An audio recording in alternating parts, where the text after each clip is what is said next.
رمضان رمضان رمضان يا حبيب رمضان رمضان ليتك دوما قريب أنفسنا ومن سيئات أعمالنا من يهده فلا مضل له ومن يضلل فلا هادي له أشهد أن لا إله إلا الله wa asyhadu anna Muhammadan abduhu wa rasuluh la nabiyya ba'da. Allahumma sholli ala Muhammad wa ala ali Muhammad wa ala alihi wa sahbihi wa barik wa salim. Qala Allah ta'ala fi kitabil karim, a'udzu billahi minasyaitonir rajim. Bismillahirrahmanirrahim. Syahrul Ramadan alladzi, kita masih diberikan nikmat usia. Yang pertama nikmat usia, kemudian nikmat apa lagi? Nikmat kesehatan, sehingga hari ini masih bisa bertahan dengan segala tantangan dan cobaan yang ada di Ramadan puasanya. Yang ketiga, masih diberikan amalan di bulan Ramadan itu selain kita berpuasa, dilengkapi amalannya dengan baca Quran, mengkaji Al-Quran, bersedekah, kemudian termasuk belajar. Itu adalah bagian dari bentuk kita mewarnai hari-hari Ramadan dengan hal-hal yang positif.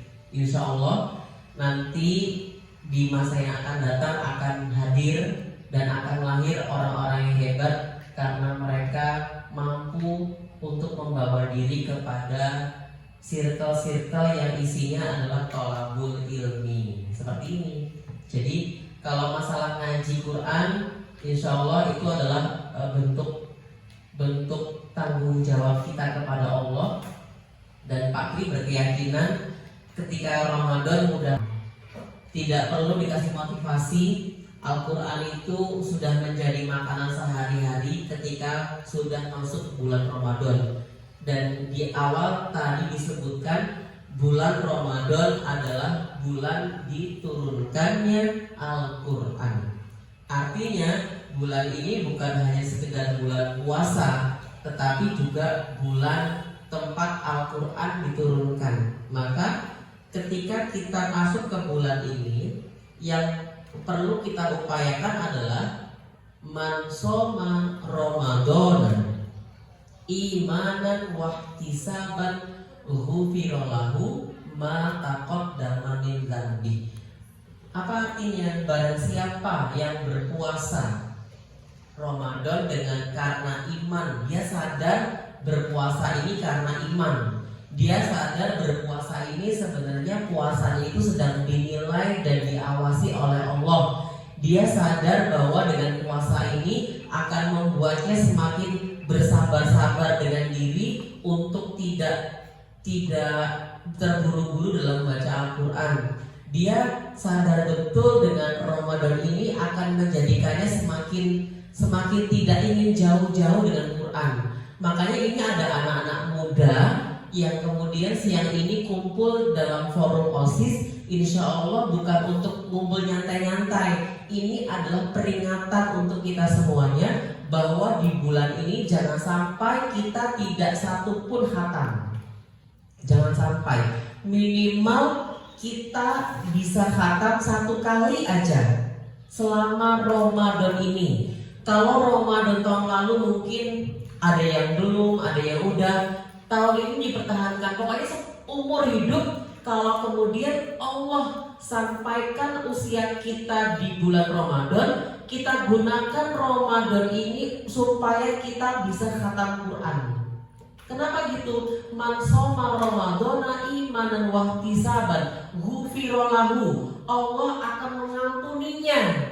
Allah akan menghapus dosa-dosanya. Ma taqaddama min dzambi, dosa-dosa yang telah lalu. Jadi kalau di bulan setahun itu ada 12 bulan, ada 1 bulan yang Allah berikan kepada kita di bulan itu. Jangan kita sia-siakan 1 detiknya Ramadan untuk hal-hal yang kayaknya gak berfaedah. Apalagi waktunya habis cuma untuk scroll sosial media.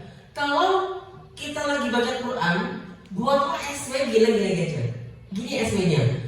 slow respon sampai jam berapa, biar orang itu gak yang kayak kita sombong amat gak males chat saya gitu. Tapi buatlah SW, kalau mau ngaji itu buat SW dulu, slow respon sampai misalnya mulai jam 2 siang, nanti jam 2 ke rumah misalnya.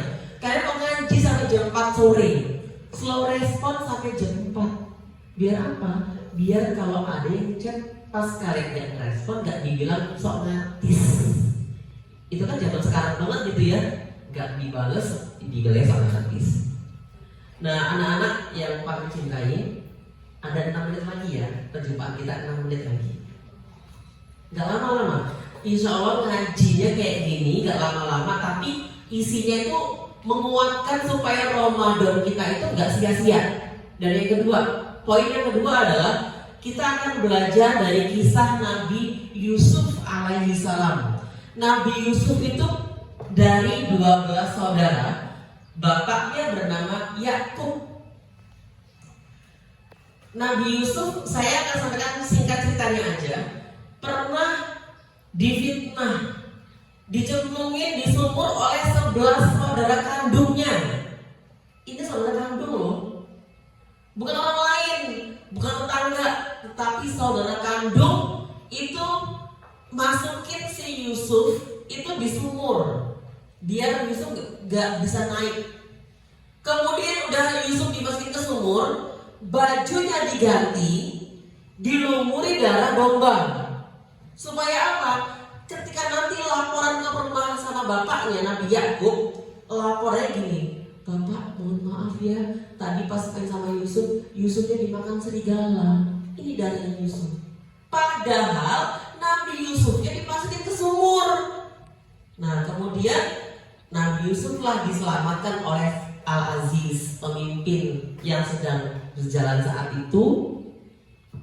Selama Nabi Yusuf itu di sumur, dia puasa. Kemudian diselamatin sama saudagar dari Mesir dan tinggal bersama raja. Udah tinggal bersama raja, karena Nabi Yusuf ini ganteng, difitnah lagi sama istrinya raja. Disangkanya Nabi Yusuf itu godain istrinya, padahal istrinya yang kegenitan ini digodai oleh Nabi Yusuf.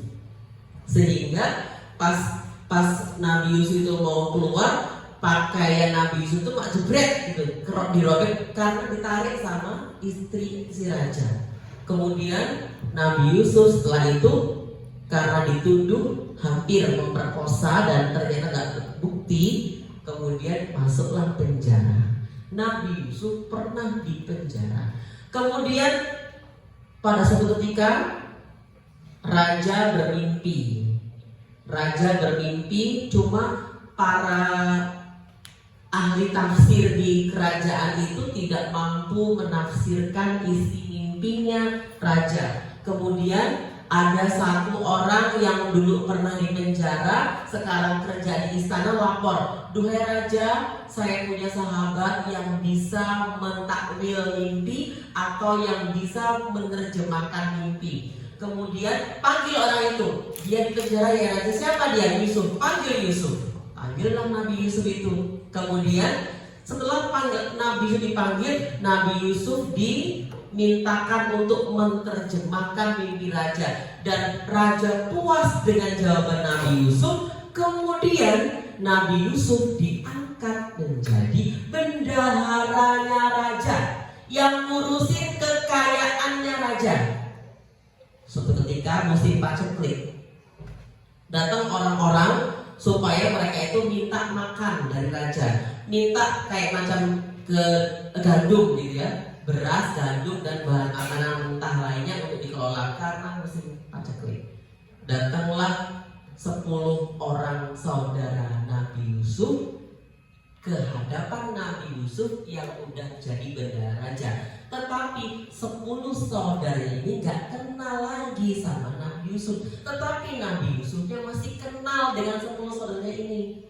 Tapi Nabi Yusuf belum mau menunjukkan siapa dia sebenarnya.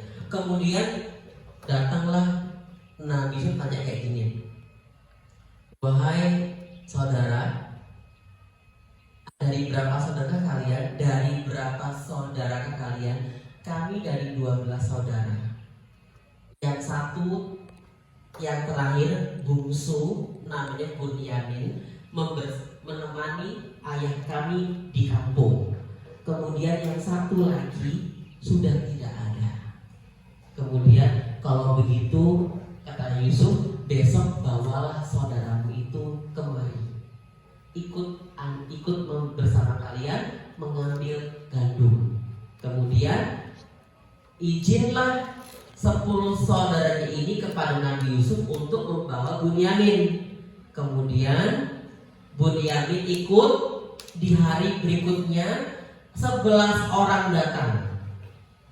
Nabi Yusuf bertemu dengan Bunyamin si bungsu. Nabi Yusuf memberitahu kalau dia adalah Yusuf yang saudaranya dulu pernah dibuang di sumur. Mereka berdua berpelukan, berbahagia.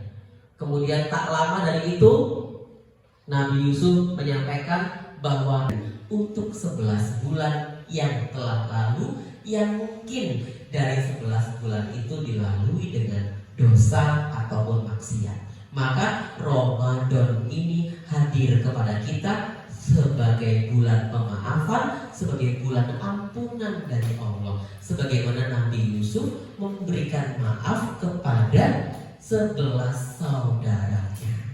Demikian, mudah-mudahan satu kisah Nabi Yusuf dengan perumpamaan bulan Ramadan ini bisa menjadi penguat kita. Tetapi jangan sampai kita Ramadan hanya sekedar menahan lapar haus, tapi kita gunakan Ramadannya untuk mengisi hari-harinya dengan tadarus, sholat 5 waktu, sholat sunnah, kemudian sedekah, dan berkata-kata yang santun. Demikian yang bisa Pak Tri sampaikan.